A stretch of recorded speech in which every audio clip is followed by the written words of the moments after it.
and we understand that. But today we're talking about turning problems into solutions. How many of you have problems? Wow, everybody. Yes.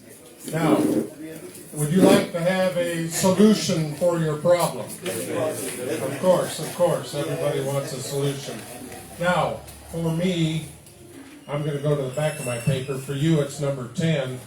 It's to read the goal. I think it's on the front of your paper. The goal is to change your mindset about problems from despair to actively looking for and believing there is a solution. Everybody has a propensity of how they react to problems based on their brain type. We've talked about brain types. That's up here. Whether you have a taking brain type, you become a bit angry. If you have influencing brain type, you want to talk to someone, like Pastor James was explaining. You have a small problem, you go to this one, blah, blah, blah, you go to this one, blah, blah, blah, you go to this one, blah, blah, blah, you're just talking. And so we have to learn how to control our brain types. If you have the cautious brain type, you tend to just keep it within. You don't want to share that problem with anybody because they might scold you, or you fear that they might say, well, why did you do that? That was a stupid mistake, and you don't want to hear that. If you have the stabilizing brain type, then you're going to think. But you might not come up to a proper solution because the only information you have is between your two ears. And sometimes we need information from, like Pastor said, from reading or from somebody else's two ears. We need to seek out someone who has experience or training. And so, as we go through these problems, try to understand, how do you face problems? Do you bury your head in the sand and say, maybe it'll go away? Or do you fight? Or do you become depressed? Or do you just keep it inside? And so, if you see that you're not handling problems in a sufficient way to find a solution, then we need to find a better way to do that. So today the lesson aim is to help our learners turn a real problem into a clear strategy that moves them forward towards a measurable success. I added measurable because sometimes people have a problem and then you say, maybe they've talked to you about their problem, and later, a week later, you say, how's the problem? Oh, it's getting better. What's better about it? I don't know. There's no measurable success. You're still just swirling in the same thing. And so you have to be honest with yourself. Okay, so there's no measurable success, which means I haven't done anything. Or I'm waiting for what I have done to provide an effect. So we want a measurable success. Number one, a definition of a problem. Now, I found this quite interesting because I was talking to Eunice about a problem, and she said it's the same as the obstacle. So, of course, I'm a researcher. I had to look it up. So a problem is a difficulty or a challenge that needs a solution. It's different from an obstacle because an obstacle is something that slows your progress. So, okay, let me describe it this way. A problem. Suppose you fall down and break your leg. That's a big problem because you're not mobile. So you're looking for a solution. There's several things that have to happen. You go to the doctor does an x-ray, they straighten the bones, they put a cast on, they give you medication. These are solutions. Now, you're still not mobile because unless you hop on one leg. So you have to get some crutches, or you have to get a wheelchair, or you have to get some way of being mobile because you have to be able to move, to use the bathroom, to go get food, to sleep, to get into bed. So a problem, it needs a solution. An obstacle is like you've broken your crutch. You can find another crutch. So it's something that slows your progress. So we can even define in our life, am I facing a real problem that needs a solution, or is this just an obstacle that's slowing my progress? And then that starts to help us to understand what solution I need. What direction do I need to go in next? Okay, number 2, we need to identify the root cause. What's the root cause of this problem? There's lots of root causes for our problems. Some of them are self-inflicted. Some of them are environmental. We'll get into that. John 7:24, it says, look beneath the surface so you can judge correctly. Can you read that for us, please?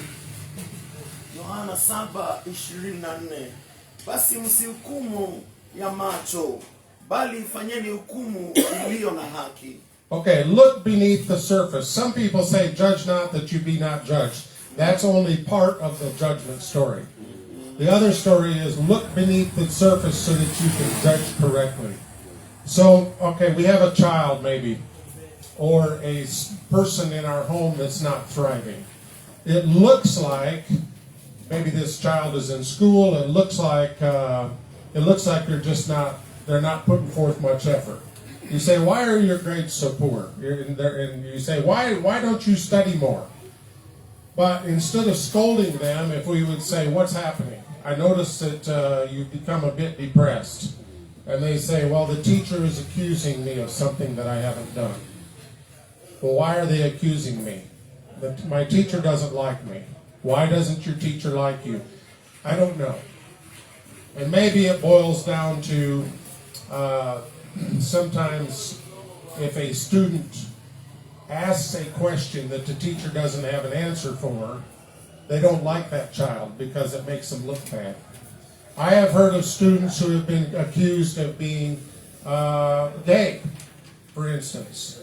And they say, no, I'm not gay. And they say, here's the paper, this is the confession that you've signed, that you've admitted you're gay. No, I can't sign that because I'm not gay. But then they cane the child until finally they sign the paper. Now, is that child going to do well in school? No, they can't. So we have to look beneath the surface. It's not just a lazy child. There's some deep psychological problems here that they're facing. And so some problems are a result of a bad environment or a very difficult environment. And possibly it's where you were born. You were born in a bad environment. Does that mean that you're going to be unsuccessful all your life? Not necessarily. This Paulina that was here, she was born from Nigerian parents in Bulgaria, and they abandoned her. She's never met her parents. She's never seen her parents. She said, I think I know the name of my mother. So she was put in an orphanage. She was in an orphanage for the first 15 years of her life. All right, we know that orphanages can be tough. You really learn strong survival skills. And then eventually at age 15, she got foster parents. But now she's graduated. She's moved from Bulgaria to Denmark. She's teaching volunteers how to volunteer. She's working in a university. She has a successful life. She has overcome her problems, or she's in the process. I'm sure she still has problems because life continues to send us problems, but she knows how to solve problems. And that's what's important. If you're going to move forward, you have to learn to know how to solve problems. Otherwise, you're going to stay stuck all the time. So, number 3, self-inflicted problems. And this is kind of an interesting statement. Some people find themselves in a hole. And it's said here, the number 1 rule, if you find yourself in a hole, stop digging. And what that means is, if you're doing the wrong thing, and somebody says, I think you're doing the wrong thing. No, I'm doing okay. I'm doing the right thing. You're still digging yourself into a hole. Are you going to get out of the hole if you keep persisting in wrong behavior? No. So sometimes when we find ourselves in a hole, we just have to stop digging. We have to say, okay, the thing that I've been doing is not right. I don't know what to do, but let me get some information from other people as to what I can do that will help get me out of this situation? So, many of our problems are self-inflicted. We have wrong beliefs. That's probably one of the biggest reasons for our problems. We have wrong beliefs about something, and I'll put that down here. Our beliefs. And this could be something that we learned by watching our parents who had wrong beliefs. They did certain things a certain way. It really wasn't advantageous to them. They were reacting to life instead of responding. And so we see that happening. There's even children who have a difficult life, and maybe, I'll just use for instance, when they have a problem, it results into anger, or it results into some sort of self-medication, drugs, sex, alcohol, on and on and on. And we as we study why they're continually having this problem, we found out that their mom or their dad were that way. We find out that their grandparents were that way. And so that was what they observed. This is how you deal with a problem. You become angry, or you do this, or you do that, or you do the next thing. And so some of those problems are generational. And the Bible talks about it can go to the third and the fourth generation. And finally, there has to be someone who's a problem, who understands the problem and says, I'm not going to be that way anymore. And when that happens, sometimes you're not very popular with your family, because this has become their comfort zone.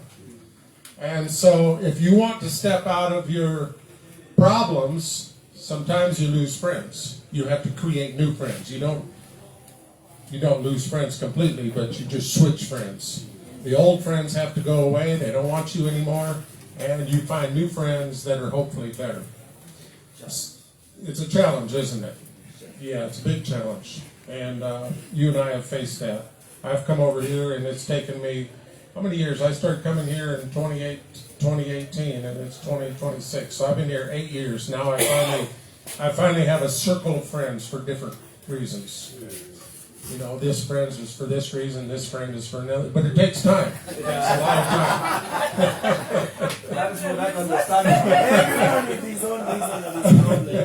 But now when I go in town, it's very, very common for me to meet somebody on my motorbike. People pull up beside me. We visit while we're driving. We meet in the supermarket. I have friends. It's very common. But when I first moved here, I didn't know anybody. No friends. And then some of our friends didn't turn out to be very good friends. They just wanted certain things. They didn't want relationships. They wanted other things. Okay, number 4, look for the opportunities that problems present. Almost every solution or breakthrough starts with a problem. How many of you have thought about problems as opportunities? Okay, we have a few people. When you see a problem, you say, this is an opportunity for me. Right? So, there was a man in the U.S., George Washington Carver, and they were growing peanuts, or groundnuts, you call them here. And the price wasn't very good. So, he recognized the value of the groundnut. And he said, I need to develop more markets by developing more products. And I think he come to George Washington Carver. He was a black man, named after the first president. I think he came up with 100 different things that the groundnut could do. So now people want it. They want it for this one, they want it, so it increases the market. See? So almost every problem has an opportunity. But we have to face our problem. Okay, so when we face our problem, there is a quote by Jean de la Bruyere. It said, out of difficulties grow miracles. I know of people who I have a friend in the U.S., his 2 daughters had cystic fibrosis. That is gook in your lungs, like a mucus, a sticky mucus. Eventually it fills up the lung until you die. So the doctors told them these two girls will never make it to be adults. They will probably die in their late teens. And so he couldn't accept that. And he began to pray about it. And God began to give him a gift of healing.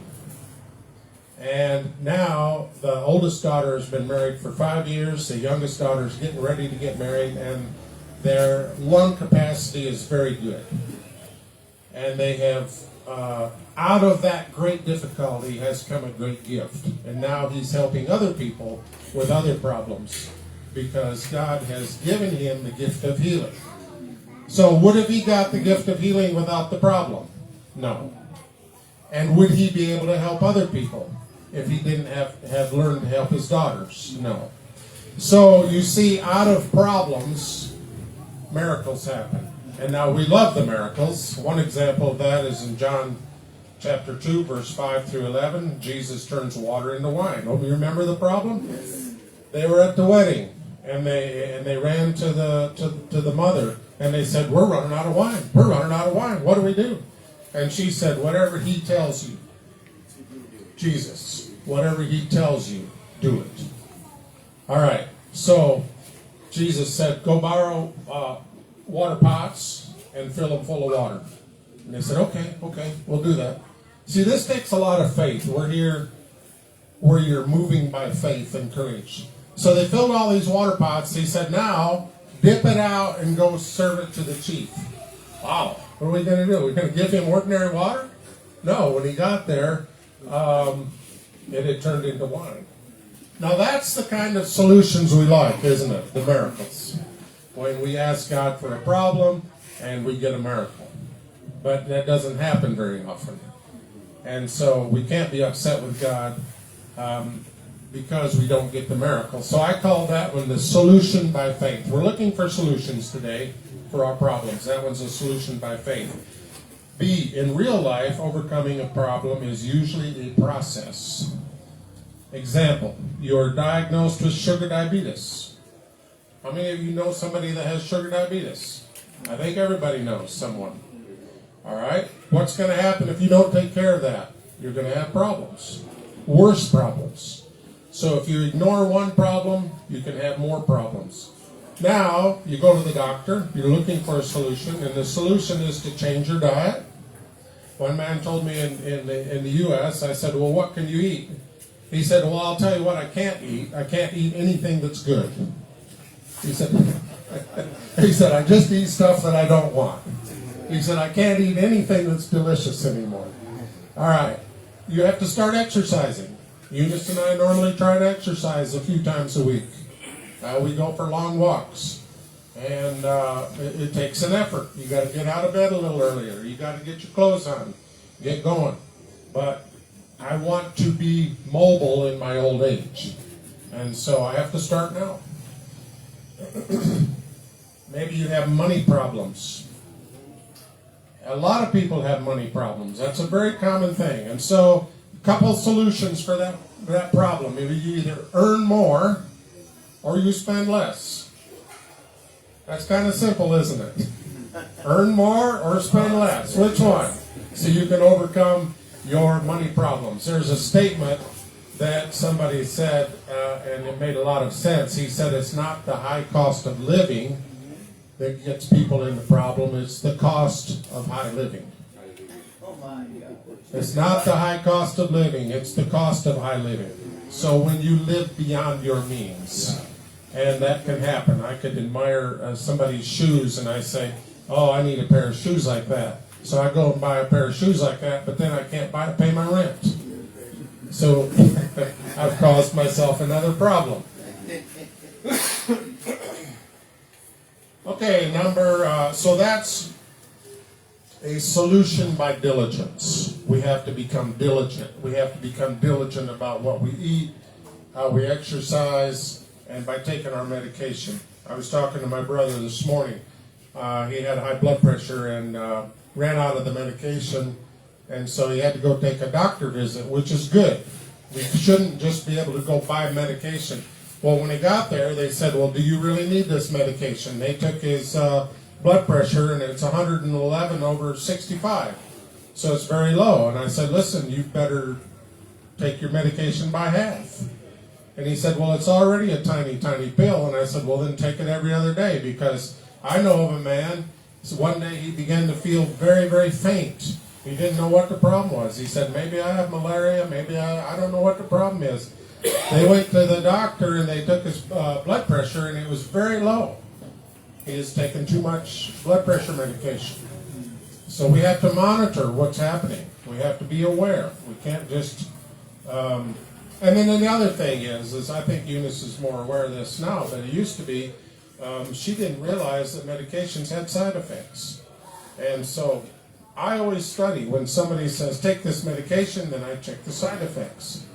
If it says diarrhea or dizziness or lack of sleep or whatever the problem is, then I know what to expect, possibly. But some people just pop pills, and this is probably more common in the U.S. than here. And then later on you find out that one medication is counteracting the other medication. So you're looking for a solution, but you're causing more problems. So we need to become aware of what's happening. We need to do, like Pastor James said, do some research, do some study. Otherwise, you don't know what you're doing. You have no idea. You're just hoping. So, solution by diligence. And then C, someone wrongs you and refuses to reconcile. So you can hang on to that wrong and suffer, or you can let go and be set free. And then you can live a successful life. And that's a solution by acceptance. And that is hard to know, because when someone wrongs us, the best solution is to communicate and say, I think you've wronged me. But there are people that when you communicate, you become the wrong person. They don't like what you're saying. So now it's called DARVO. I think we studied DARVO the other day. DARVO is an acronym. D stands for deflect. They deflect the criticism. You tell them then they attack you. Why are you telling me this thing? Do you really care about me? Do you really love me? And it can even be where someone says good morning and said, what do you care? You've told me I'm doing wrong. Well, that's why that proves that I care. If you go down this path, you can end up in jail.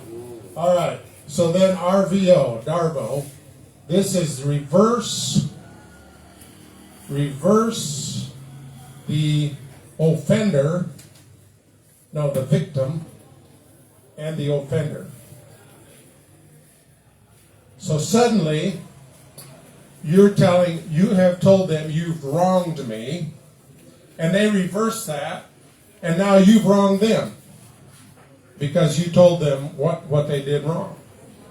So this is a very common manipulation tactic. DARVO, offender. When you try to correct someone, and they deflect that correction back to you, and they attacked you, why are you so critical of me? And then they reverse the victim and the offender. Suddenly, you're the offender and they are the victim. I think I've made that clear. So, as we look for solutions to problems, we have a lot of relationship problems. So you want to communicate in such a way that you connect. You know, if somebody is sick and they need to take their medication, and they don't want to. Maybe it's a child, okay? So you can hide the pill in a piece of candy, and they get the medication. Or you can fight them. You can squeeze them by the nose until they can't breathe, and they open their mouth, and then you shove it in. Now, which way is a better way? The first way, right? But in life, sometimes when we want to give somebody truth, we kind of squeeze them by the nose until they can't breathe no more, and when they gasp for air, we pour the truth in.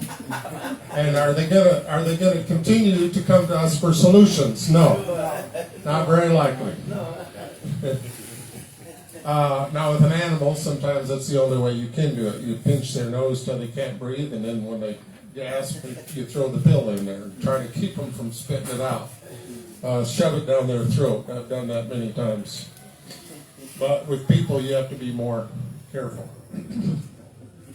So when you have a problem with somebody and you're trying to come up with a solution, talk to them and express, and we covered that in last week's lesson. You have to have the courage to tell people what your feelings are, what your beliefs are, what your values are, and the empathy to try to understand their feelings and needs. But a manipulator will say, we're not understanding each other. I don't think you're communicating with me correctly. But it's really not a communication problem. It's a values problem. They don't value the truth. A manipulator does not value the truth. They value being in control. They don't value you. They pretend to value you until you don't fit their needs anymore. But they don't. So if you value the truth and they don't value the truth, eventually there's going to be a separation. So you can't solve that problem. So then you just have to let it go, move on, and continue to live a successful life. If you keep hanging on to that, somebody wronged me, somebody wronged me, somebody wronged me, you know, you actually rewire your brain to where everybody's wronging you. And so we have to learn to let go, and we do that here at Proof. We let go every week. Number 5, choose 2 possible solution options if you have a problem. Identify the first step that needs to be taken. Identify any challenges that could arise when you try to overcome the obstacles or the problem.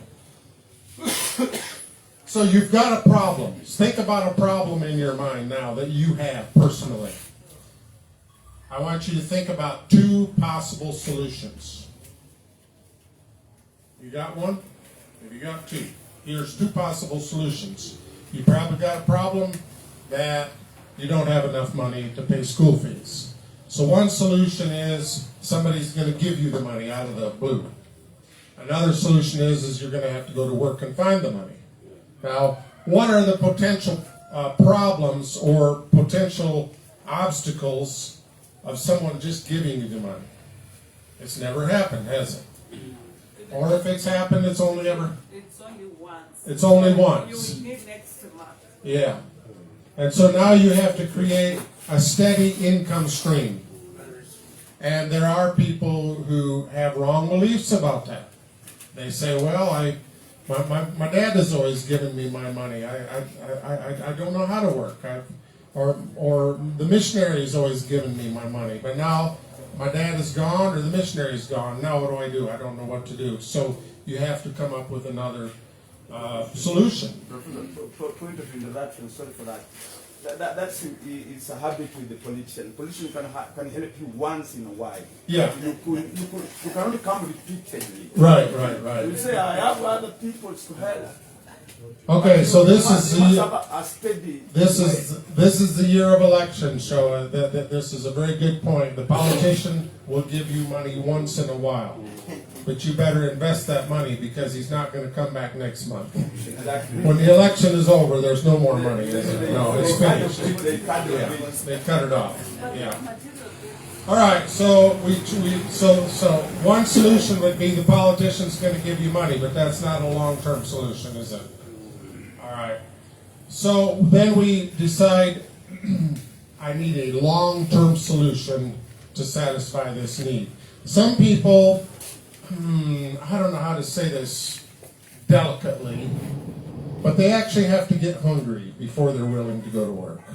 Their stomach actually has to be hungry, and then they say, okay, I think I can do that. But otherwise they have an excuse. I can't do this because my training is too good for this. I can't do this because of this. No, I don't want to do this job. But when they get hungry, then they go to work. Suddenly all these things look different. Okay, choose, number 6 is failure isn't final. This is by Mark Cole.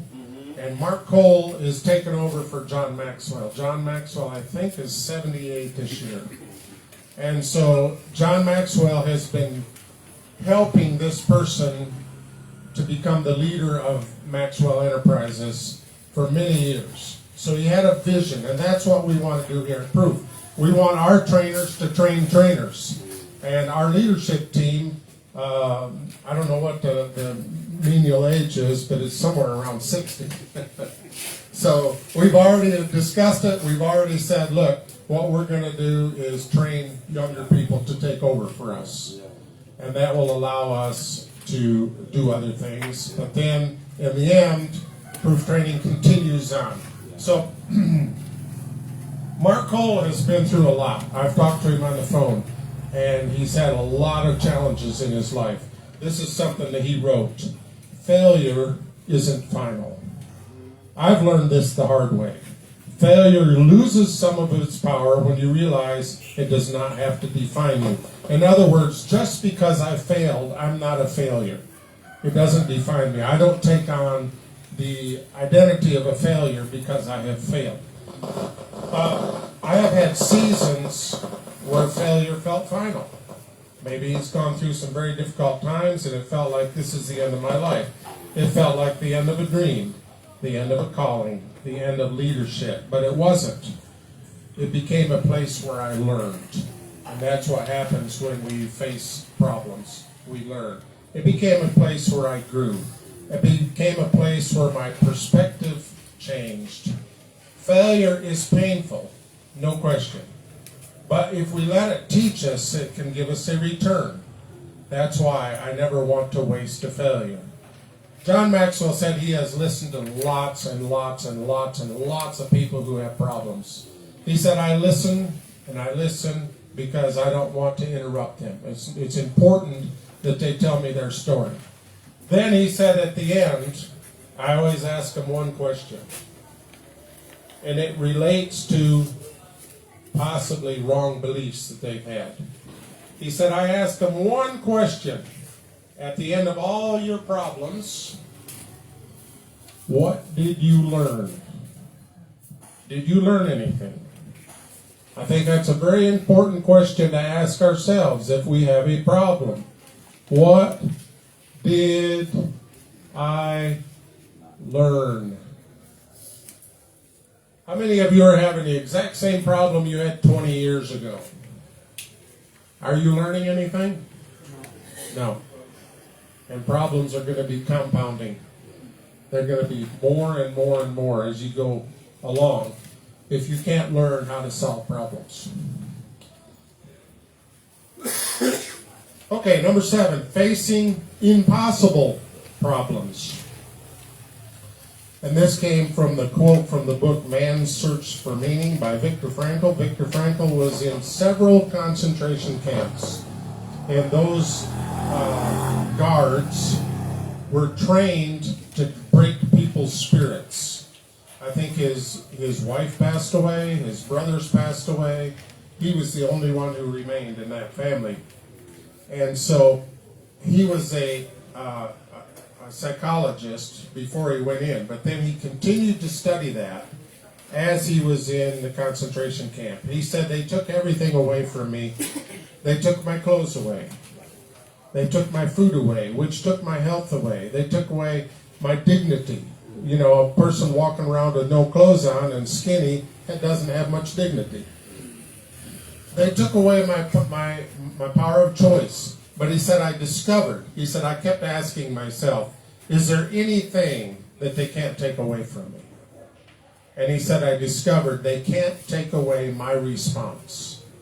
So no matter what they did to him, he responded in a cheerful way. And he said he noticed that the people who stayed positive and had gratitude and were not greedy. He said, I saw people who were skin and bones give away their food to other people who were worse. He said those people survived.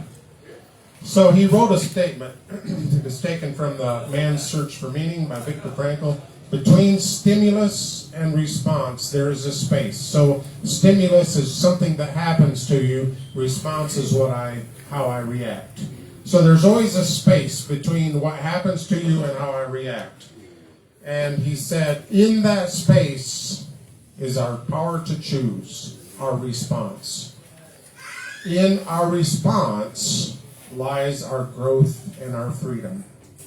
So the stimulus could be the problem, and then there's a space, and then we decide how I'm going to react to it. And in that reaction or that response is where we learn to grow, and we find our freedom. Yet another one. Everything can be taken from a man, but one thing, the last of human freedoms, to choose one's attitude in any given set of circumstances. So you can be, maybe somebody talked about a case. There can be a case, and you can honestly have a legitimate case, but because of shady information and prejudice and biases, you lose the case. Okay? And you know that the other person is lying. You know that the other person has framed you, and there's even situations where an honest person, and this could happen in the U.S., maybe it happens here, I don't know, but somebody puts drugs in their vehicle, and then they create a reason to stop you, and then they find the drugs, and then they accuse you of being a drug trafficker. You can be framed. But in that, you know that you're an honest person. And so they can take everything away from you. You can take your freedom away from you, your possessions away from you. They can put you in prison, and you can still say, but I'm an honest person before God. Like Joseph. That's a very good illustration. So, in such a situation, how can you preserve yourself? Because somebody's framing you, and you have not committed that guilt. How can you preserve yourself? Okay, you preserve yourself by being in the upper energy zone here, by being connected with God. And then you receive that supernatural power. You know, I've told about the piece of steel. If you have a piece of steel, it can be used for a lot of things, but if you connect the power to it, it becomes an electromagnet. The electromagnet can do something that a piece of steel can't do. It can reach down and pick things up. In the case when you're imprisoned wrongly and you're connected with God, God will give you grace. And that grace is sufficient. Now, one time when I was going through really a difficult time in life, I think it was God who gave me this inspiration. But you know how a battery looks. A battery has got two posts. It's got a negative post. It's got a positive post, and there's a wire hook into each one. Can you unhook either one and the battery still work? No. So you have to have the connection to the negative, and you have to have the connection to the positive. If you unhook one, it's not going to work. The power can't flow through it. We have negatives in life. The negative has a specific reason. It keeps you grounded. Now, if you didn't have any problems in your life, could you relate to humanity? No, because everybody has problems. So, if we focus too much on the negative, we don't see the positive. We don't see how God is helping us. If we focus too much on the positive, we're not honest about our problems in life. So, we need to stay connected to our problems by accepting them. I have a health problem. I have a child who's challenging. I have money problems. I have this problem. I accept that, but I focus on the power of God so that the grace is sufficient. The grace will flow through my life. I kind of think some people have bigger batteries than others. And you look on and you see the positives, and you wish you could have all the positives of their life. You don't have any idea about the negatives that got them there. If you could take a glimpse at the negatives, you'd say, no, let me just stay where I'm at. I don't want to be like this person. John Maxwell, he said that, after a speech and people cheering and waving and thousands of people, he said all these people come out and say, John, I want to do just like you're doing. And he said, do you want to go through what I went through to get here? No, they don't. So, I hope that answers your question of how to preserve yourself is by connecting to your power source. I don't know of any other way. The negative, can the negative overcome the positive? Or the positive overcomes the negative, and the grace of God flows through. Okay, both of these statements by Viktor Frankl emphasize on our reaction, our chosen attitude is the final freedom we keep even when other options are gone. Then there's something called the Serenity Prayer by Reinhold Niebuhr. When we have a problem, we're trying to solve the problem, right? Yes. But sometimes it's not solvable. So he said, God, grant me the serenity to accept the things I cannot change, the courage to change the things that I can, and the wisdom to know the difference. That's powerful, isn't it? So we need to change the things that we can. We don't live with problems that should be solved. We accept the problems that can't be solved until God sees fit to provide a miracle. And then we pray God for the wisdom to know the difference. So if you have a problem, number 9, it's good to admit so people can help you find a solution. Will anybody help you find a solution if you can't admit you have a problem? No.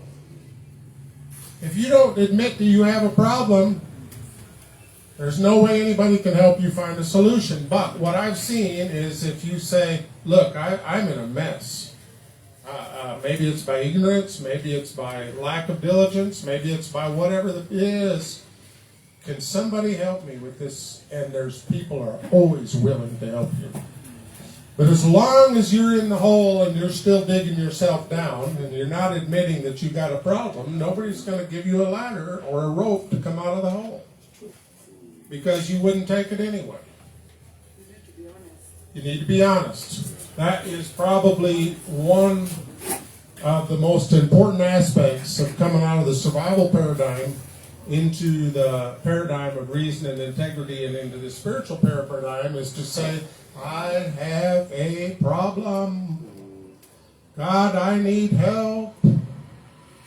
And when we do that, God miraculously helps us to come out of that problem. Number 10, the goal here, and we've already read that goal, but I'm going to read it again. To change your mindset about problems so that you actively look for and believe there is a solution. How many of you are looking at problems differently now than you did before I started? You see problems as opportunities. Thank God for that. So as you go forward out of here, you have hope for your problems. May God bless you.